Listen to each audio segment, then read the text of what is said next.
Lima, Peru. April 22, 1997. 15:23. 126 days. Governments had tried. Japan sent envoys. The Vatican sent letters bearing the Pope's personal signature. Cuba offered asylum. Peru, Japan, the United States. All of them working the front door of the Japanese ambassador's residence through every diplomatic channel available. 40 rounds of negotiation. 40 rounds of refusal. 14 gunmen. 72 hostages. Not a single concession from either side. The world had watched this building for 4 months and seen exactly what it was supposed to see: a standoff. A crisis in slow motion. A problem that diplomacy had not yet solved, but might, given enough time, given enough pressure, given enough patience. What the world had not seen, what the 14 men inside the building had not seen, was what was happening 3 meters beneath their feet. 30 military engineers. 3 tunnels. 126 days of digging in absolute silence. The longest ran 35 meters. The shortest 7. Each one lined with rubber and sand so that not a single vibration reached the surface. At 15:23, speakers hidden inside 3 rooms of the building simultaneously played the Peruvian national anthem. The floor came up. 16 minutes and 22 seconds later, 71 hostages walked out alive. The world had been watching the front door the entire time. Peru had been building the ending from underneath it. December 17, 1996. Lima, Peru. A reception at the Japanese ambassador's residence. 400 guests, diplomatic elite, government officials from a dozen countries. The Tupac Amaru Revolutionary Movement, known as MRTA, had been planning the operation for months. 14 fighters entered through the perimeter wall during the event. Within minutes they controlled the building, the guests, and every exit. Over the following days, the MRTA released hostages in stages, humanitarian gestures designed to demonstrate they were reasonable, to extend the standoff, to buy time. By the end of the first week, 400 people had become 72. The ones who remained were the ones who mattered most. Ambassador Morihisa Aoki, senior Peruvian government officials, foreign diplomats, people whose lives carried enough weight to make any rescue attempt politically catastrophic if it failed. The MRTA's demand was singular and non-negotiable: the release of 400 imprisoned comrades from Peruvian jails. President Alberto Fujimori's position was equally singular: no. What followed was the architecture of a diplomatic stalemate. Japan dispatched a special envoy. Formal proposals were drafted, delivered, and rejected. The Vatican intervened. A personal letter from Pope John Paul II, carried through back channels, asking the MRTA to consider a peaceful resolution. Rejected. Fidel Castro, with whom the MRTA shared ideological lineage, offered Cuba as a destination for safe passage. The offer was acknowledged, then rejected. Every week produced another round, another proposal, another refusal. The machinery of international negotiation expanded steadily. More parties, more frameworks, more language about humanitarian principles and peaceful resolution. The MRTA watched it carefully and drew the correct conclusion. The longer this continued, the more leverage they held. Time was not running out. Time was accumulating in their favor. They had no reason to look down. 40 meters from where they slept, a tunnel was already 11 days old. The problem was not the negotiation. The problem was the assumption underneath it. Every diplomatic framework deployed over those 126 days operated from the same foundational logic: that the MRTA could be moved. That somewhere inside the distance between their position and Peru's, there existed a compromise, a number, a condition, a face-saving arrangement that both sides could accept. This is how hostage negotiation is supposed to work. Apply pressure, build rapport, find the gap, close it. But the MRTA had not seized the Japanese ambassador's residence in order to negotiate. They had seized it in order to exist. After years of military losses, dwindling membership, and near total operational collapse, this was not a bargaining position. It was a statement of survival. The 400 prisoners they demanded were not a number that could be reduced to 200, then 50, then 10. The number was the point. Accepting anything less was not compromise. It was defeat played out slowly in front of the international press. Fujimori understood this before most of his diplomatic partners did. He had watched the MRTA for years. He knew their internal logic. And he knew that every round of negotiation his government participated in was not progress toward resolution. It was cover. Not for the MRTA. For him. Because on day 2, before the first diplomatic envoy had landed in Lima, Fujimori had already given a different order entirely. The assumption that had paralyzed every other actor in this crisis was that the building was a fixed problem, a sealed environment that could only be opened through the front door. Diplomatic pressure through the front door. Political concession through the front door. Or, if all else failed, a direct assault through the front door, through the windows, through the roof. Any of which would give the MRTA the seconds they needed to execute the hostages before the first operator reached the second floor. The building was not a fixed problem. It was a surface problem. Every party watching from the outside, Tokyo, Washington, the Vatican, the international press, was analyzing what they could see. They were mapping the visible architecture of the crisis. The guards on the upper floor, the negotiation table, the front gate. None of them were looking at what was underneath it. Peru had spent 126 days building an answer to a question nobody else had thought to ask. Commando Chavin de Huantar was not built from existing doctrine. It was built from a specific problem that existing doctrine could not solve. Peru's special operations capability in 1996 was capable but not calibrated for this. A direct assault on a fortified building with 72 hostages on multiple floors, against 14 armed fighters with specific kill orders and nothing left to lose. The casualty mathematics were unacceptable under every conventional breach scenario. Fast rope insertion from the roof. Dynamic entry through ground floor windows.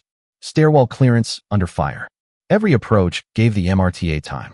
And time, inside that building, measured in seconds, was sufficient to execute everyone on the second floor before the first room was cleared.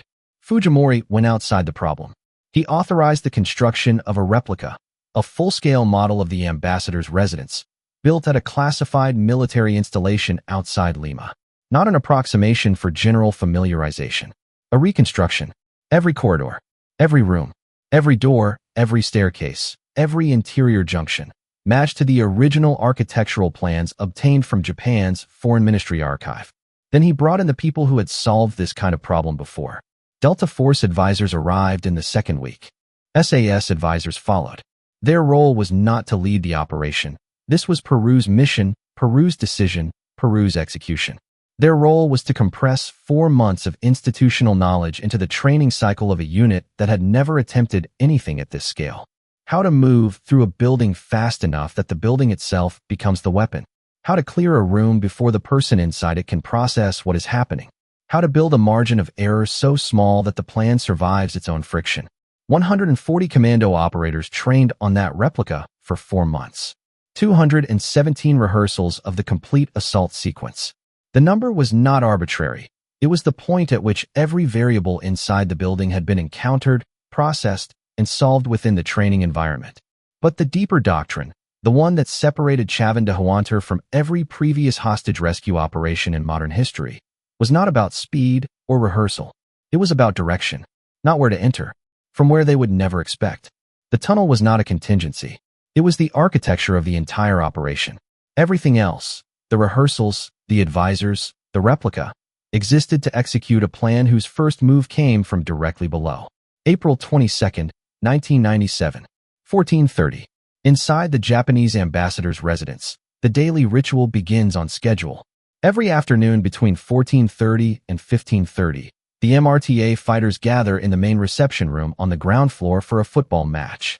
14 men, confined to the same building for 126 days, maintaining routine because routine is what keeps discipline intact in a long siege. They had done this yesterday. They would do it tomorrow. They did not know this was the last time. Embedded microphones, installed in the building's walls during the first weeks of the standoff under the cover of humanitarian supply deliveries, had mapped this pattern precisely. Every day, same room, same hour, all 14 together, moving, predictable. This was the window. At 14:45, Lieutenant Colonel Jesus Zamudio Aliaga conducted the final briefing in a room adjacent to the tunnel entrance. 140 commando operators. The room was quiet in the way rooms are quiet when everyone in them has already accepted what is about to happen. Zamudio did not speak long. The plan had been rehearsed 217 times. There was nothing left to explain. He told them the window, confirmed the signal, and dismissed them to their positions. He had drawn the building from memory the night before. He had not done it to impress anyone.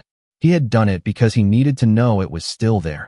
Every corridor, every room, every hostage position marked in his mind with the precision of someone who understood that in 16 minutes, a single wrong turn costs a life.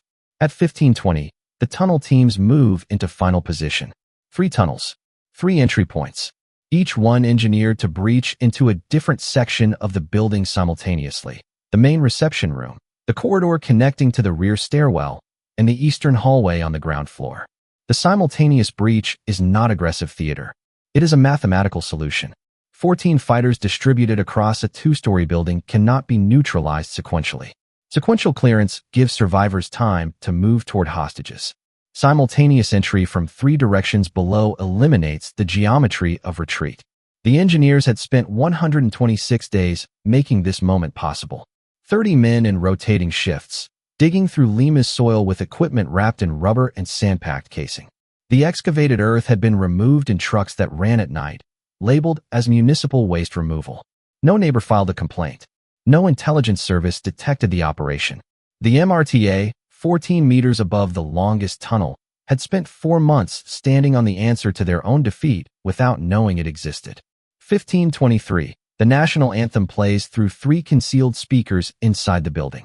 The floors detonate upward. Zamudio's team enters through the main reception room breach. The football match is still in progress. The MRTA fighters are standing, moving, completely unprepared for entry from below. The first 2 fighters are down before the Peruvian national anthem finishes its opening bars. The breach charge has performed exactly as calculated. The entry point is clean. The team is through. The second tunnel team breaches into the corridor simultaneously. A PDF-style defensive formation would require the remaining fighters to consolidate toward a single point and hold. But there is no single point to hold. The building is being entered from 3 directions at once, from underneath, and the MRTA's trained response. Move toward the stairwell, establish a defensive position, use hostages as cover, requires seconds they do not have. The stairwell is already compromised when the first fighter reaches it. Nestor Chirpa Cardellini, the MRTA commander who had held 72 people inside this building for 126 days, who had refused the Pope, refused Cuba, refused every diplomatic mechanism the international community had assembled, is dead within the first 4 minutes. He did not reach the second floor. He did not reach the hostages. The second floor is the critical variable. 3 MRTA fighters had been stationed on the upper floor as a dedicated hostage security detail. Their standing orders identical to those at Modelo Prison in 1989. If the building is breached, execute the prisoners before the assault team arrives. Zamudio's secondary team reaches the stairwell at the 90-second mark. The climb takes 11 seconds. The hallway clearance takes another 20. The hostage rooms are reached before the orders can be carried out. Ambassador Aoki is sitting in the main residence room on the 2nd floor. He had heard the anthem. He had not understood it immediately. Then the floor shook, not from above, not from outside, but from directly underneath him, and the book in his hands dropped before he consciously chose to release it. 126 days had trained him to interpret sounds in that building with precision. This sound had no precedent.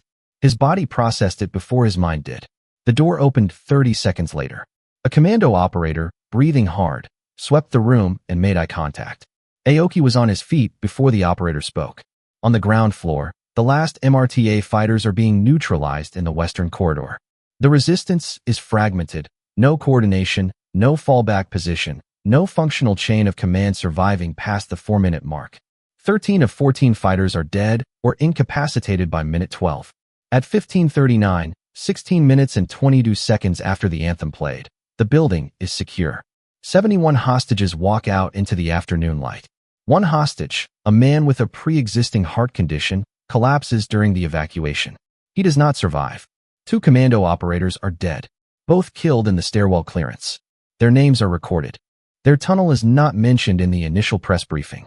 That omission is not an oversight. It is the last operational decision of Chavin de Huantar. Protect the method so the method can be used again. 15:39, April 22, 1997. Lima, Peru. 71 people walk out of the Japanese ambassador's residence into pale afternoon light. Some are carried. Some walk unassisted. All of them are alive. 14 MRTA fighters entered this standoff on December 17th. 13 died inside the building in 16 minutes and 22 seconds. The 14th died later from wounds sustained in the breach.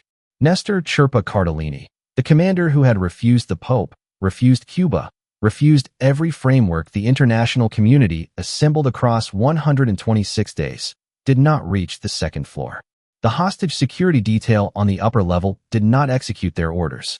They did not have time. Ambassador Aoki was evacuated and transferred to medical care within the hour. He had been inside that building for every one of the 126 days. He was dehydrated, significantly weakened, and entirely composed when he spoke to the press. 2 commando operators were killed in the stairwell clearance. Both died in the most dangerous 12 seconds of the operation. The ascent to the second floor against fighters who had positioned themselves specifically to stop exactly that movement. Their names were released. The tunnels they had trained to enter for 4 months were not mentioned until the press conference concluded. One hostage died of cardiac arrest during evacuation. His heart had been compromised before the siege began. The operation did not kill him. 126 days had worn the margin too thin. Fujimori notified the Japanese ambassador's government after the hostages were already out. The negotiating teams learned what had been happening beneath the building at the same time the rest of the world did. In 1997, the year after Lima, NATO's counterterrorism working group added a category to its hostage rescue planning framework that had not previously existed as a formal option: subterranean entry. Before Chavin de Huantar, tunnel-based assault had been considered theoretically, discussed in academic papers, dismissed in operational planning as too slow, too detectable, too dependent on construction conditions that real-world environments rarely provided. The assumption was that hostage rescue operated on a compressed timeline. Days, perhaps, not months. The idea of spending 126 days preparing a breach that takes 16 minutes was, to most military planners in 1996, not a doctrine.